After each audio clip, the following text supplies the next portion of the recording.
C'est une science essentielle pour comprendre les pandémies, savoir couper équitablement une pizza ou encore lutter contre les feux de forêt. Et pourtant, les mathématiques ne sont plus obligatoires au bac et peuvent être abandonnées dès la classe de première.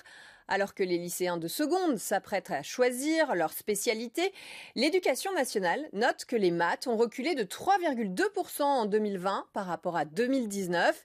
Elles ne sont plus obligatoires, alors pourquoi les garder ? Aujourd'hui, beaucoup n'utilisent plus quotidiennement le chiffre pi ou le théorème de Thalès, et à part une règle de 3 de temps en temps quand on fait ses impôts ou qu'on fait les soldes, on ne s'en sert plus beaucoup.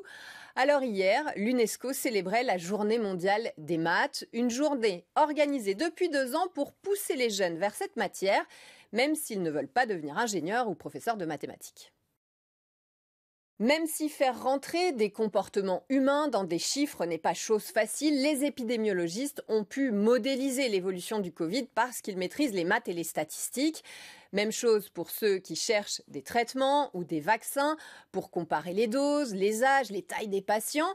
Cette année, les maths se présentent comme les sciences d'un monde meilleur, avec par exemple le théorème de la pizza en géométrie. Comment partager une pizza de façon juste ? Est-ce qu'il faut faire des parts absolument égales ou les répartir en fonction de l'appétit de chacun ? Un théorème pour nous aider à résoudre la question de la répartition équitable des choses. Pourquoi faire des maths quand des ordinateurs ou des robots vont tout faire à notre place ? Mais s'ils arrivent à être aussi performants, c'est parce qu'ils ont intégré de grandes quantités de données que l'on doit continuer à récolter, estiment les mathématiciens.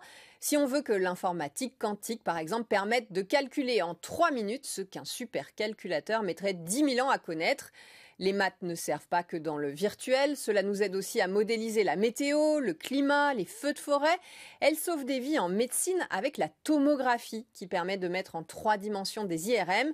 Si les maths vous semblent de lointaines souffrances scolaires, c'est peut-être que vous ne les voyez plus parce qu'en fait, elles ne vous ont jamais vraiment quitté.